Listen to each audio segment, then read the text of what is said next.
함께 나눌 말씀 히브리서 9장 27절 말씀입니다. 신약성경 362면에 있습니다. 히브리서 9장 27절.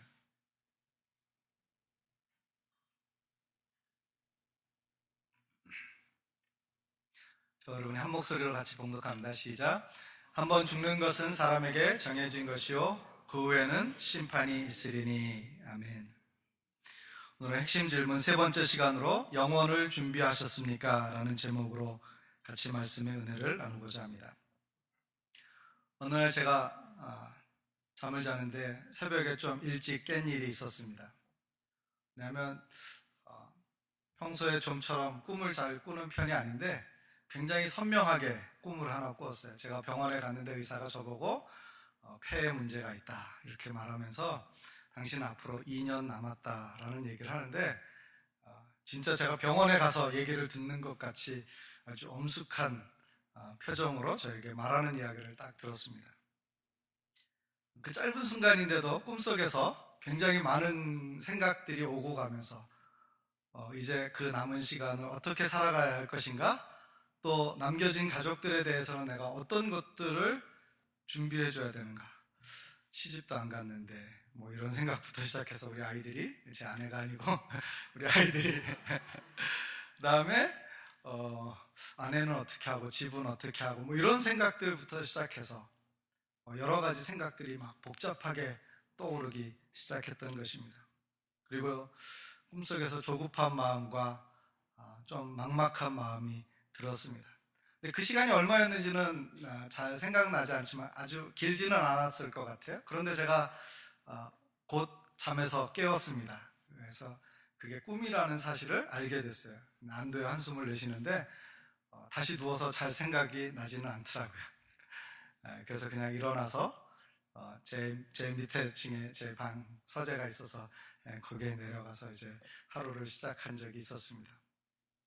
그리고 누구나도 다 언젠가 한 번은 사람이 죽는 것에 대해서 다 알고 있고, 또 그것이 예고되어 있든 예고되어 있지 않든, 우리가 흔히 병원에서 얼마 남았다라고 하는 말을 듣든 그렇지 않든 우리의 삶은 지나가고 우리에게 죽음이 온다는 것은 알면서도 그것 자체는 굉장히 큰 막연함과 두려움을 가져오는 것을 경험했던 적이 있었습니다.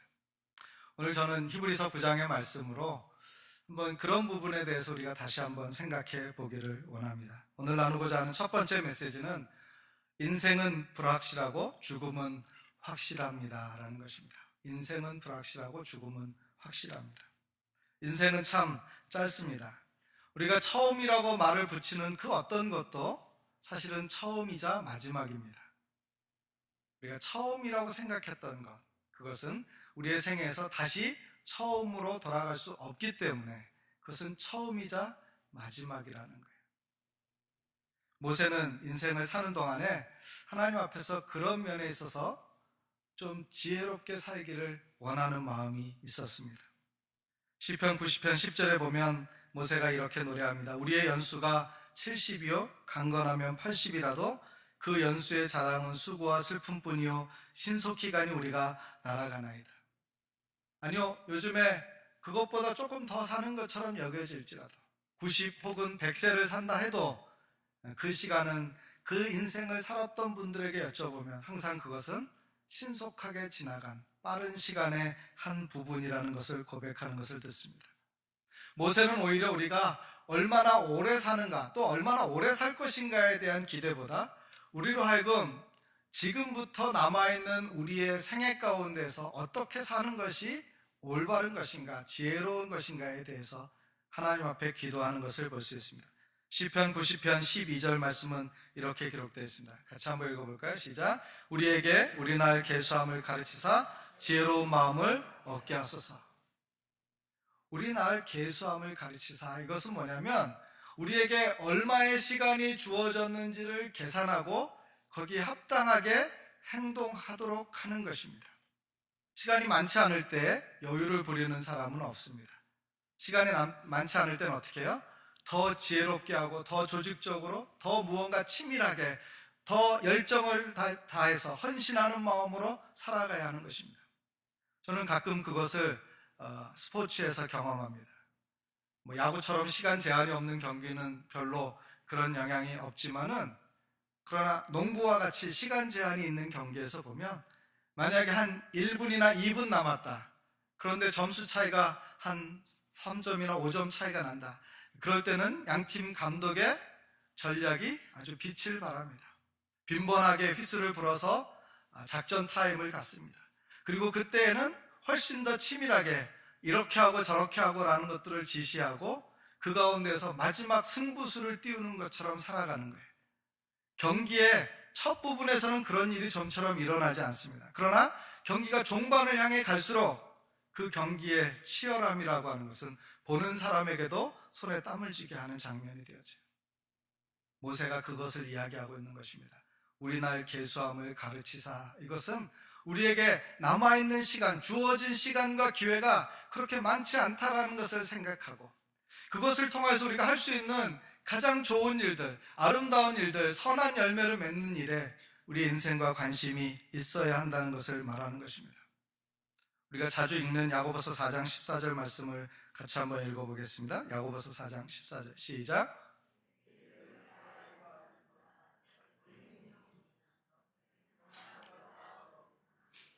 인생의 짧음을 성경에서는 다양하게 묘사해주고 있는데, 여기에서는 안개와 같다라고 했습니다.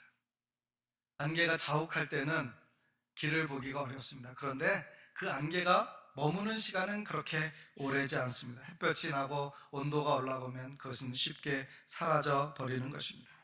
마치 우리 인생이 그렇게 짧은 인생이라고 하는 것입니다. 그런데 영혼에 대해서 구체적으로 생각할 기회조차도 갖지 못한 채 허무하게 우리 인생을 마감한다면 우리는 너무나 안타까운 삶이 되는 것입니다. 이 짧은 인생 가운데 우리 모두에게 경험되어지는 것이 있다면 그것은 죽음이라고 할 수 있습니다. 오늘 함께 읽은 히브리서 9장 27절은 이렇게 말합니다. 사람에게 죽는 것은 정해진 것이다 라고 말합니다.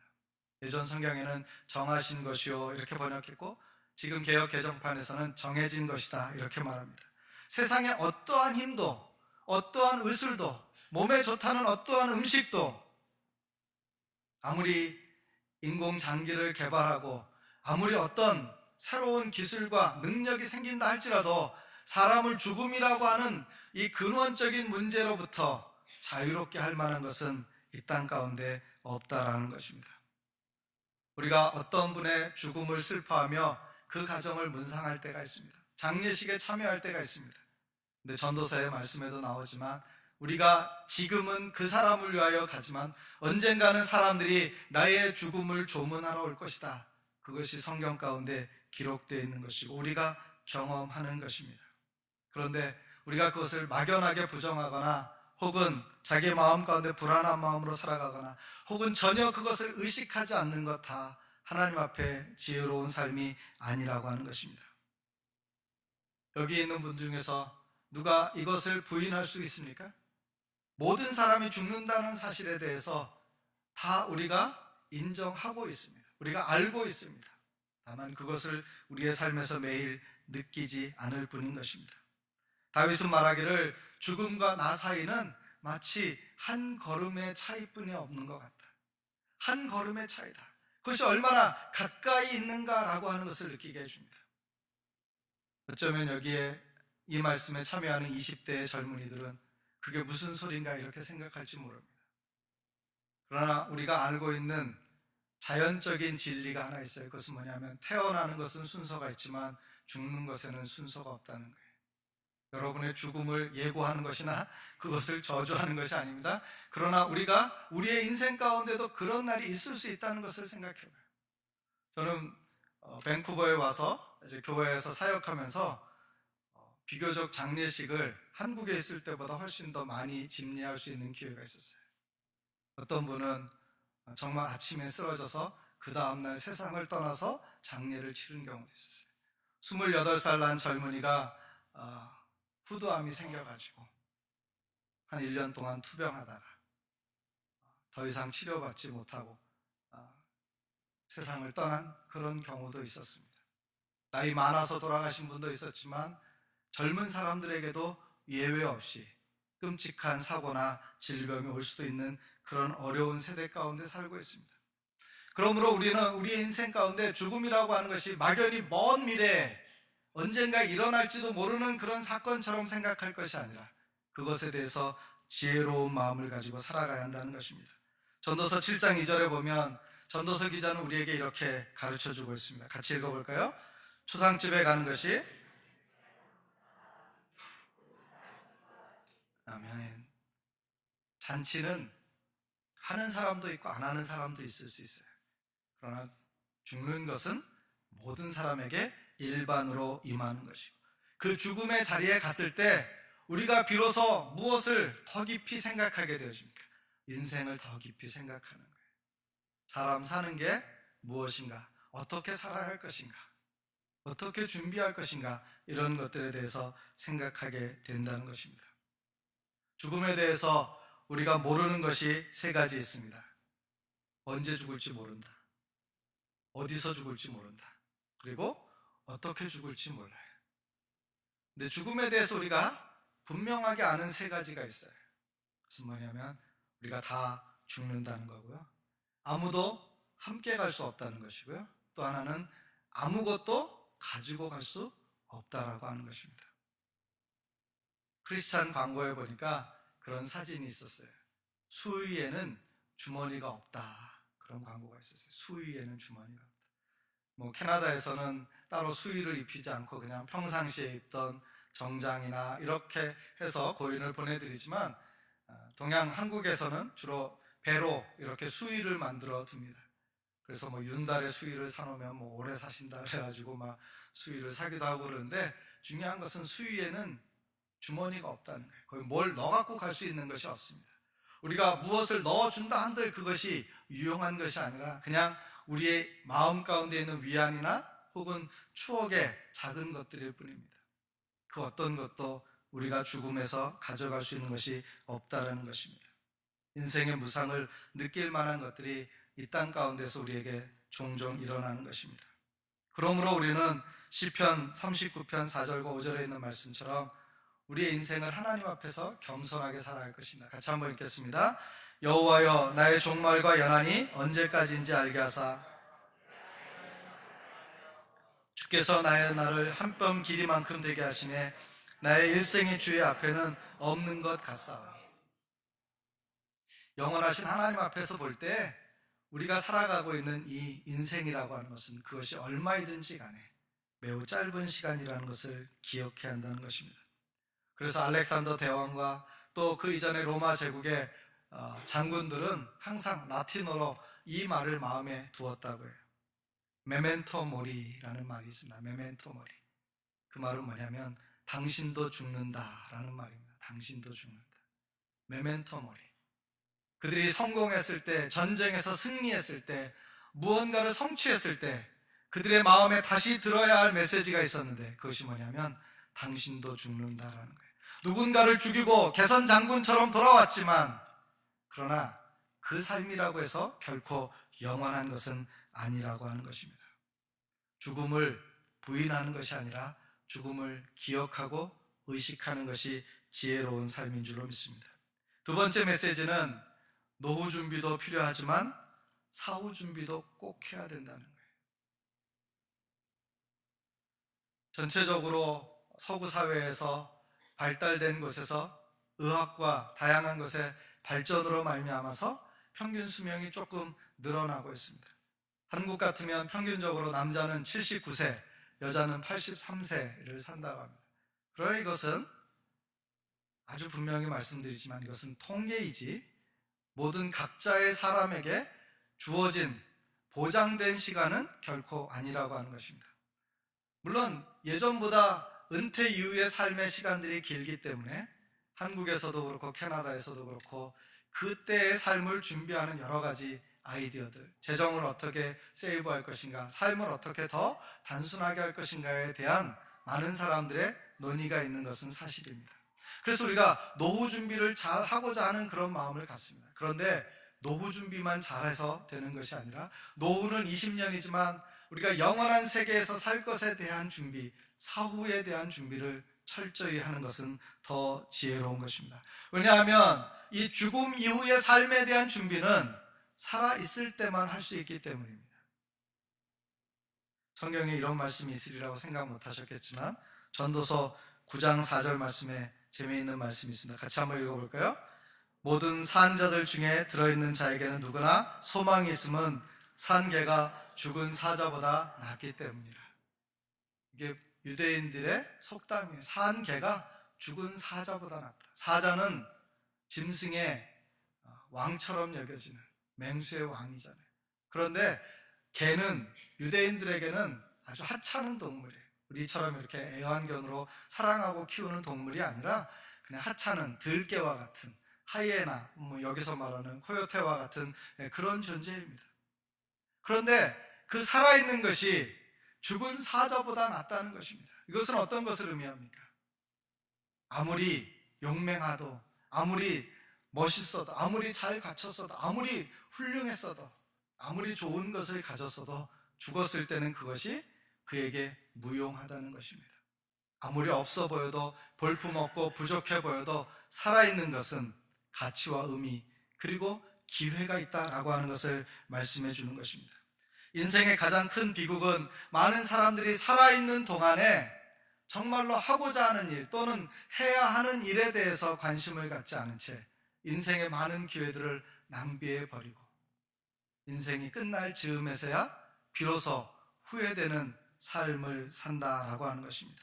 그래서 폴 트루니에는 말하기를 사람들이 나이가 들수록, 노년이 될수록, 혹은 죽음을 앞두고 있을수록 더 많이 말하는 것이 뭐냐면 만일 뭐뭐였더라면, 만일 뭐뭐 했더라면, 만일 뭐뭐 했었다면.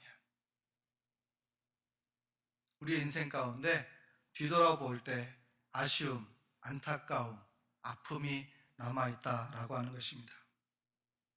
우리 인생 가운데 살아있는 동안에 가치 있는 그것을 따라서 살아가야 할 줄로 믿습니다.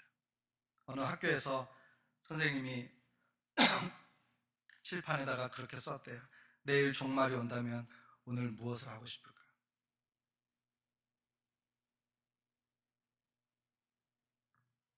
스피노자는 내일 지구의 종말이 와도 사과나무를 심겠다고 했지만 여러분에게 그 질문을 한다면 뭐라고 하시겠습니까? 우리가 다 그런 질문에 대해서 말할 때 할 말이 있을 거예요. 그런데 그 학생들이 썼던 것들은 대부분 엄마에게 사랑한다고 말하겠다. 아니면 죄송합니다. 자기의 마음을 아프게 했던 사람들에게 혹은 자기가 실수한 사람들에게 용서를 구하겠다. 그들에게 자기의 후회되는 그런 부분들을 푼다든지 해결한다든지 마음을 나눈다든지 그런 이야기를 했다는 거예요. 그래서 그 교수님이 마지막 결론으로 말하는 것이 지금 그 일을 하라고 하는 거예요. 우리의 인생 가운데 그렇게 할 수 있는, 정말 우리가 마지막 순간에 해야 될 일이라고 생각하는 것이 있다면 지금 조금 더 살아있고 조금 더 기회 있을 때 그것을 감당함으로 하나님 앞에서나 자신의 인생에 부끄럽지 않는 삶의 자취를 남기는 것이 중요하다는 것입니다. 인생은 늘 미리 준비되어져야 한다는 것입니다. 여러분이 무언가 준비를 제대로 하지 못해서 허둥된 경험이 다들 있으실 거예요. 가스를 미리 넣어놨어야 되는데 먼 길을 떠나려고 고속도로 올라갔는데 그걸 잊어버렸어요. 그래서 다시 길을 돌아가든지 우회해야 되는 경험이 있을 수도 있습니다. 또 어떤 때는 갑자기 손님이 오셔서 준비가 안 된 상태에서 손님을 맞이하느라고 잠깐만요 그리고 소리를 치고 막 거실에 있는 것들을 어디다가 막 집어 던져 넣고 문을 정신없이 닫고 그리고 이렇게 21번 뭘 하신 뒤에 어서 오세요 라고 하면서 문을 열어줬던 경험도 있을 거예요. 학교에 갔는데 지난주에 예고한 시험을 까맣게 잊고 있다가 애들이 다들 열심히 공부하는 것을 보고서야 그제서야 오늘 웬일이야 왜 이렇게 열심히 공부해 오늘 시험이 있잖아. 그래서 황급히 펴보지만은 하얀 건 종이고 까만 건 글씨이지 하나도 머리에 기억되지 않는 그런 시험을 보신 적도 있으실 거예요. 아니면 어디 놀러 갔는데 고기 구워 먹자. 그리고 다 준비해갖고 갔는데 가서 보니까 가스를 안 갖고 왔어요. 날로 먹을 수도 없고 그런 황망한 아주 당황스러운 경험을 했을 수 있습니다. 그런데 그런 실수들은 인생을 사는 동안에 고칠 수 있어요. 가서 사오면 되고 누구에게 부탁할 수도 있고 다른 사람 거에 빌려서 쓸 수도 있어요. 그러나 우리의 인생이 영원한 것을 준비하지 않은 채 우리의 인생이 맞춰지게 될 때 그것은 누구에게 빌릴 수도 없고 다른 사람에 편승할 수도 없고 묻어갈 수도 없고 얻을 수도 없는 마지막 내 삶에 내게 주어진 기회의 소진이라고 하는 사실을 생각하면 우리가 그것이 얼마나 큰 어려움인가 하는 것을 생각하게 되는 것입니다. 성경은 죽음이 끝이 아니라고 가르칩니다. 세상이 가르쳐주는 잘못된 철학은 뭐냐면 죽음이 끝이라고 말하는 거예요. 바울은 고린도전서 15장에서 재미있게 증언합니다. 예수의 부활에 대해서 증언하면서 만일 죽음이 끝이라면 우리가 이렇게 사는 게 너무나 억울한 일이다. 바울이 복음을 위해서 수고하고 돌에 맞고 바다에 빠뜨림을 당하고 여러 가지 어려움을 당하면서 그런 인생의 수고와 고난을 겪으면서 살 이유가 없다는 거예요. 여러분에게도 마찬가지입니다. 만일 우리가 죽음 이후에 영원한 하나님의 나라를 소망하지 않는다면 이렇게 날씨 좋은 날, 모처럼 좋은 날 매주 주일 아침에 모여가지고 예배한다고 우리가 이렇게 시간과 노력을 드릴 그런 이유가 별로 없어 보이는 것입니다. 우리가 여기서 그렇게 날마다 놀랍거나 날마다 신선하거나 신기한 것을 보는 것도 아니지 않습니까? 그런데 여러분이 자발적으로 헌금하시고 여러분이 오셔서 봉사하시고 여러분이 수고하시면서 예배하는 이유는 뭐예요? 우리에게 영원한 생명을 주신 하나님이 계시고 우리가 그를 믿는 믿음 안에서 사는 것이 우리의 이 땅의 인생을 가치 있게 여기는 것이라는 것을 알기 때문에 그 신앙을 따라 살아가는 거예요. 만일 죽음 이후에 아무것도 없다면 우리가 이 땅을 이렇게 살지 않아도 될 것입니다. 여러분이 적당히 속여도 되고 훔쳐도 되고 누가 보지 않는다면 어겨도 되고 다른 사람들 것을 빼앗아서 살아도 되고요. 죽음이 끝이라면 그리고 그 이후에 아무 일도 일어나지 않는다면 우리가 그렇게 산다 한들 누가 우리를 욕하겠습니까? 거꾸로 우리가 심판이 없다면 죽음 이후에 어떤 일도 없다면 이 세상을 사는 것이 너무나 불공평한 거예요. 왜 어떤 사람은 끔찍한 죄를 짓고도 아무런 벌도 받지 않고 지금도 29만 원밖에 없다고 하면서 살아가거나 또 여러 가지 인생의 많은 쓴 결과를 만들어낸 사람들이 세상에서 호의호식하고 살아가고 어떤 사람들은 짓밟히고 가난하고 착취당하고 억압당하면서 자신의 인생이 다 망쳐진 것과 같은 그런 삶을 살아야 하는지 만일 그것에 대해서 계산이나 심판이 없다면 그것은 너무나도 불행한 일이고 너무나도 억울한 일입니다. 성경은 우리에게 심판을 말합니다. 히브리서 9장 27절의 뒷부분은 뭐냐면 한 번 죽는 것은 사람에게 정해진 것이요 그 후에는 심판이 있으리니 라고 말합니다. 심판은 그리스도인에게는 위로의 약속이고요 믿지 않는 자들에게는 두려운 약속입니다. 그들은 애써 그것이 없을 거라고 가정할지 모르겠어요. 그러나 심판은 분명하게 있으며 하나님은 그것을 따라서 이 땅의 모든 사람들을 구분하실 뿐만 아니라 판단하시고 심판하실 것입니다. 요한복음 5장 28절과 29절 말씀을 같이 한번 읽어보겠습니다. 읽습니다. 시작. 이를 기이 여기지 말라.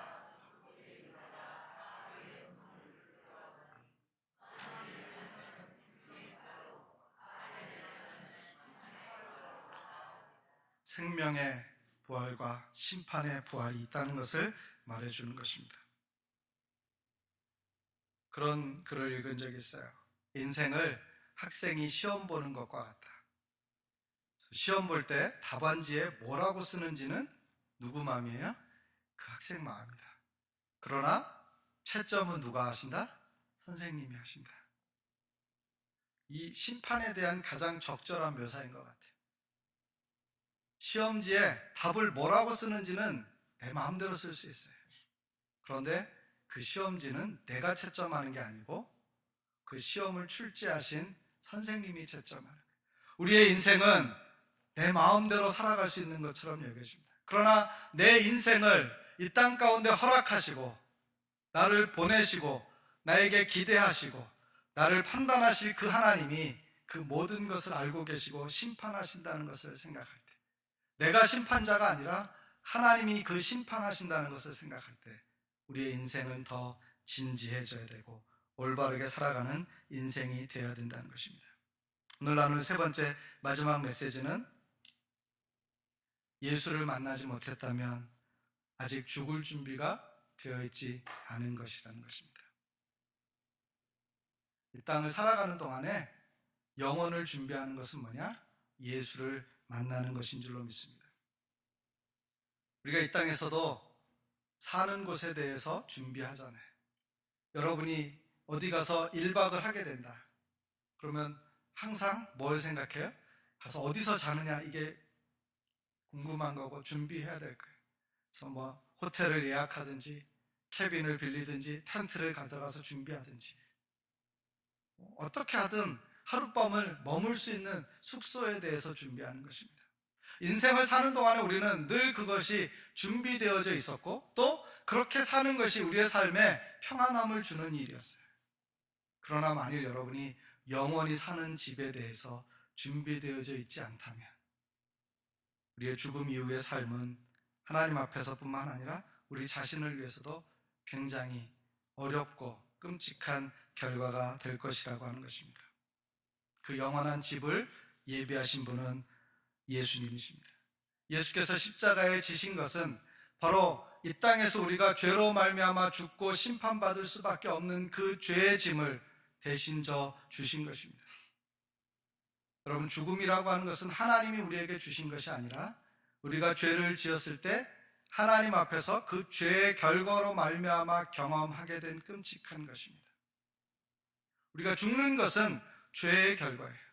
우리가 육이 죽을 뿐만 아니라 영이 죽는 것입니다. 근데 그 영을 다시 살리셔서 영원한 생명을 얻게 하시는 것이 예수 그리스도의 십자가의 복음이라고 하는 것입니다. 우리가 죄로 말미암아 죽었기 때문에 우리의 죄를 대신하셔서 예수님이 오신 것이고 그 죄의 대가인 죽음을 대신 지불하시기 위해서 예수께서 십자가에 달리신 것입니다. 그리고 예수께서 부활하심으로 우리에게 그 죄의 대가를 버리고 이제는 그리스도 안에서 영원한 새 생명을 얻도록 그 기회를 허락하셨던 것입니다. 예수님은 요한복음 14장에서 제자들에게 이제 곧 떠날 것에 대해서 말씀하시면서 예수님의 죽음과 부활과 승천에 대한 것을 말씀하시면서 그들에게 이 말씀으로 주님이 무엇을 하실 것인지를 말씀해 주셨습니다. 요한복음 14장 2절과 3절 말씀 같이 한번 읽어보겠습니다. 시작. 내가 너희를 위하여 거처를 예비하러 가노니 가서 너희를 위하여 거처를 예비하면 내가 다시 와서 너희를 내게로 영접하여 나 있는 곳에 너희도 있게 하리라. 여기 거처라고 하는 것은 맨션이에요. 예수님은 우리와 함께 거할 영원한 하나님의 나라, 하나님의 처소를 준비하고 계시는 것입니다. 예수께서 다시 오실 때 모든 하나님의 자녀들은 주와 함께 영원히 거하는 완성된 구원의 은혜를 경험하게 될 것입니다. 바울은 고린도후서에서 이것에 대해서 보다 분명하게 이렇게 증언합니다. 고린도후서 5장 1절 말씀 같이 한번 읽습니다. 시작. 만일 땅에 있는 손으로 지은 것이 아니요 하늘에 있는 영원한 집이 우리에게 있는 줄을 아느니라. 만일 땅에 있는 장막집이 무너지면, 여러분, 장막이라고 하는 것은 텐트잖아요. 텐트에서 일생을 사는 사람은 드뭅니다. 우리가 흔히 이렇게 안정된 구조에서 사는 사람들이 텐트에서 머무는 경우는 잠시 여행할 때, 근데 그 텐트를 떠나서 다시 집으로 돌아올 때는 그것을 잘 정리해가지고 싸가지고 다시 집으로 오는 것입니다. 이 땅에 사는 삶을 성경은 말하기를 마치 텐트에서 사는 삶과 같다. 그것이 얼마나 짧은지, 그것이 우리에게 얼마의 기회가 주어졌든지 하나님의 영원의 관점에서 볼 때는 너무나 짧은 시간이에요. 그 땅에서 사는 시간은 텐트에서 사는 것과 같다. 그래서 그 장막집이 무너지면 우리가 다시 집으로 돌아가게 되어진다는 것입니다.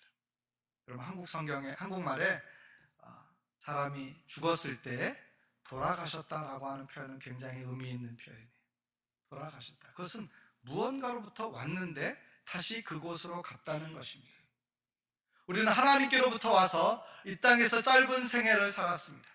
그리고 이 땅의 장막집이 무너졌을 때 우리는 다시 영원한 하나님의 집으로 돌아가게 되어지는 것입니다. 하나님의 집으로 돌아가 하나님께서 우리를 위하여 준비하신 영원한 집에 거하게 된다는 것입니다.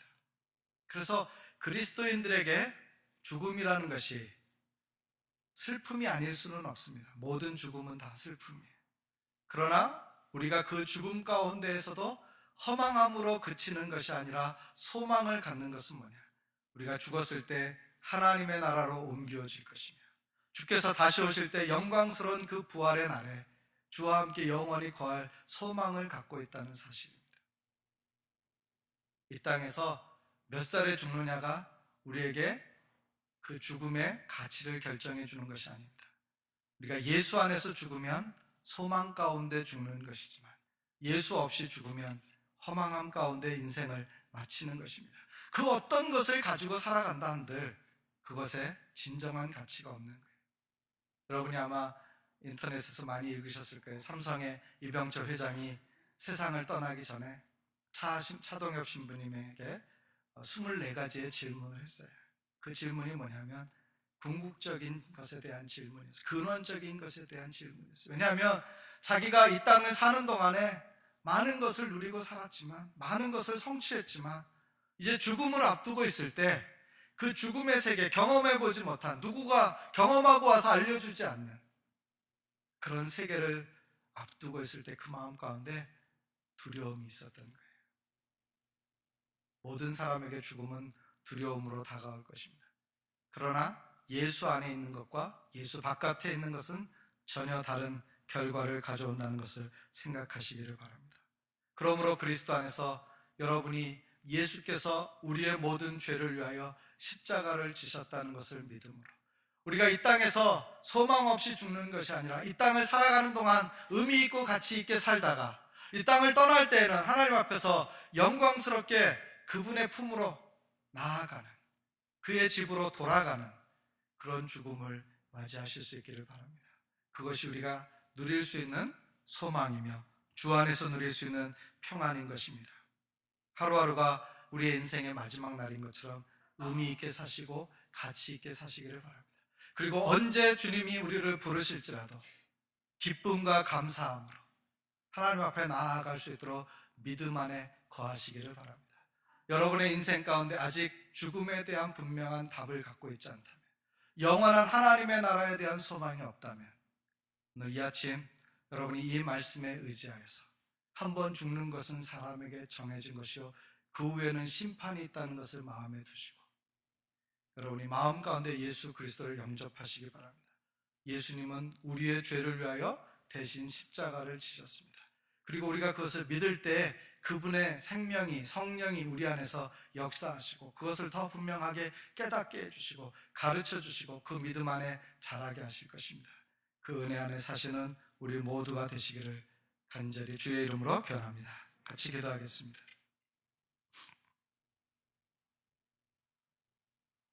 우리 모두는 다 죽음을 알고 있습니다.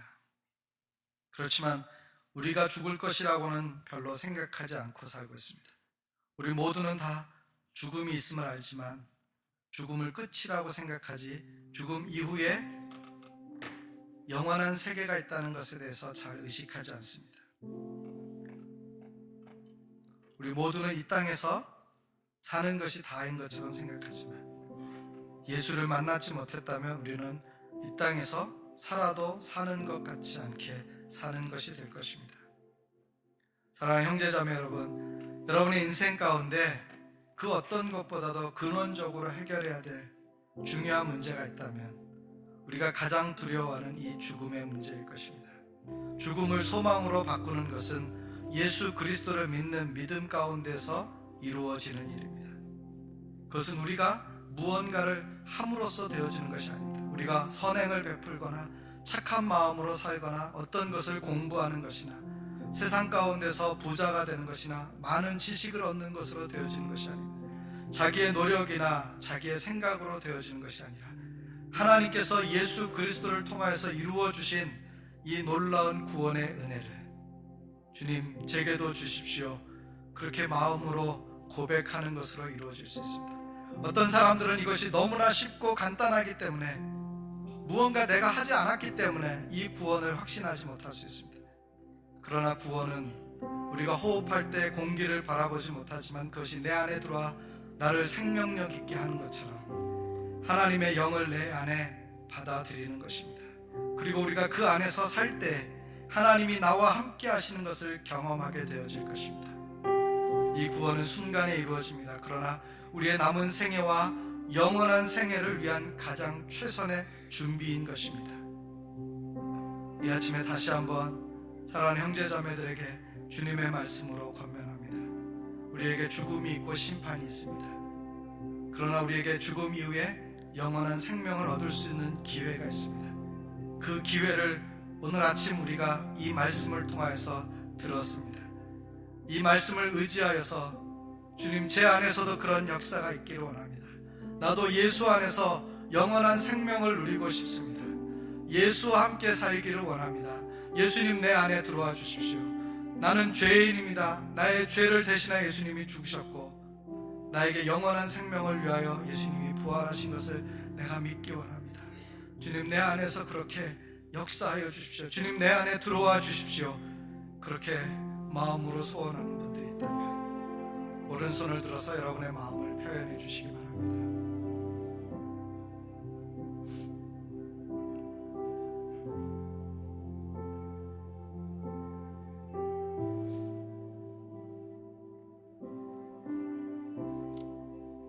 아직 예수님을 만나지 못했지만 이 아침 예수 그리스도를 개인의 구주로 영접하기 원하는 분들을 위해서 제가 한번 기도합니다. 사랑하는 아버지, 이곳에 모인 귀한 형제 자매 가운데 자신의 인생을 아직 예수님께 드리지 않았지만, 아직 구원의 그 길을 알지 못했지만 하나님의 말씀으로 우리에게는 죽음이 있고 죽음 이후에 심판이 있으며 예수 믿는 것이 영원한 생명의 길인 것을 그 마음으로 믿어 그렇게 살기를 원하고 예수님을 개인의 구주로 영접하는 자들에게, 귀한 형제자매들에게 주님 역사하여 주셔서 하나님 그의 심령 가운데 새로운 생명의 씨앗을 심겨주시고 아버지 하나님 구원의 놀라운 은혜와 감사와 감격이 있게 하여 주십시오.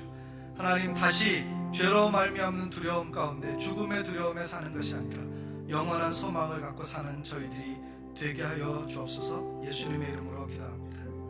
한 번 더 기도하실 때 특별히 이미 구원받은 자로서 이 땅을 살아가는 모든 하나님의 자녀들에게 권면합니다. 여러분의 남은 생애를 빚진 자의 심정으로 살아가시기를 바랍니다. 하나님 앞에 주의 일을 더 힘써 감당하고자 하는 그런 열정과 헌신으로 살기를 원합니다. 세상에 미련을 두지 않고 하나님의 자녀로 부끄럽지 않게 살기를 원합니다.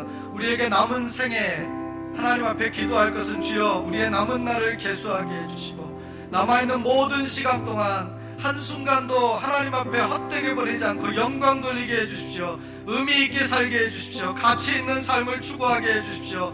이 땅 가운데서 정말로 영원한 생명을 살아가는 하나님의 자녀가 되게 해주십시오. 주님 내 인생을 그렇게 사용하여 주옵소서. 그런 헌신을 다짐하는 그런 마음을 합심하여서 기도하겠습니다. 사랑이 많으신 아버지 하나님, 우리의 남은 인생을 하나님 앞에 의미 있게 드리게 하여 주옵소서. 가치 있게 드리게 하여 주옵소서. 남은 시간을 생각하게 하여 주시옵소서. 지혜롭게 행동하게 하여 주시옵소서. 영원을 살 것처럼 세상을 살지 않게 해주시고 유한한 세상에서 영원한 하나님의 나라를 준비하게 하여 주시옵소서. 아버지 하나님, 이 땅에서의 삶은 그칠 수밖에 없습니다. 우리의 몸은 흙으로 지어졌기에 흙으로 돌아갈 수밖에 없습니다. 아버지 하나님, 헛된 육신의 일에 매이지 않게 하여 주옵소서. 부질없는 것에 인생을 낭비하지 않게 하여 주옵소서. 아무리 많이 쌓아도, 아무리 많이 배웠어도, 아무리 많이 가졌어도 아버지 하나님 다 두고 갈 수밖에 없습니다. 다 잊혀질 것입니다. 하나님, 우리의 남은 생애를 통해서 무엇을 남길 것인가를 생각하게 해주시고 우리의 남은 생애를 더 지혜롭게 살아갈 수 있도록 역사하여 주옵소서. 우리가 예수의 죽음에 참여하고 그 부활의 영광에 참여하도록 하나님 우리를 인도하옵소서.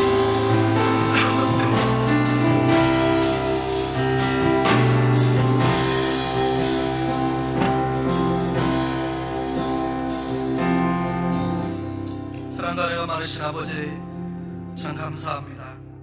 이 아침에도 하나님께서 우리 귀한 형제 자매들 가운데 예수 그리스도를 개인의 구주로 영접할 수 있는 놀라운 은혜 베풀어 주신 것을 감사합니다. 하나님, 저들의 심령 가운데 주님을 붙들고 믿음을 고백하였사오니 일평생 주 안에서 주님이 주시는 놀라운 은혜와 평안을 누리게 하여 주시고 주와 더불어 동행하는 축복된 삶이 되게 해 주십시오. 믿음 안에서 자라게 하여 주시옵시고 심령이 더욱 강건하고 복되게 하여 주시옵소서. 아버지 하나님, 우리에게 믿음 안에서 거듭나 오늘에 이르게 하신 것을 감사합니다. 먼저 구원받은 이들을 주께서 기억하여 주시고 저들에게 지혜를 주셔서 남은 생애를 지혜롭게 계산하게 하여 주시고 하나님, 한순간도 헛되게 보내지 않게 해주십시오. 하나님, 이 세상에 있는 것들은 다 놓아두고 갈 수밖에 없습니다. 이 모든 것들은 다 우리의 것이 아닙니다. 영원한 우리의 소유가 아닙니다. 하나님, 우리도 다 잊혀질 것입니다. 하나님, 우리가 우리의 인생을 사는 동안에 영원한 가치, 무엇을 남길 것인가를 생각하고 하나님 앞에서 하나님의 나라를 살아가는 저희들이 될 수 있도록 인도하여 주시기를 원합니다. 하나님, 이 땅에서 해야 될 일이라고 믿는다면 그것을 오늘 할 수 있는 헌신이 있게 하여 주시옵소서. 사랑하는 것도 오늘 하게 하여 주시옵소서. 용서하는 것도 오늘 하게 하여 주옵소서. 관용을 베푸는 것도 오늘 하게 하여 주시옵소서. 우리의 모든 어그러지고 상한 것들과 깨어진 것들과 구부러진 것들이 바로 되는 역사도 일어나게 하여 주옵소서. 죄를 끊는 것도 오늘 하게 하여 주옵소서. 하나님의 영광을 사모하는 것도 오늘 하게 하여 주옵소서. 주의 일에 헌신하는 것도 오늘 하게 하여 주옵소서. 오늘이라고 하는 삶의 기회를 우리에게 주셨사오니 하나님, 그것을 통해서 영광 돌리게 하여 주시옵소서. 예수님의 이름으로 축복하며 기도합니다. 아멘.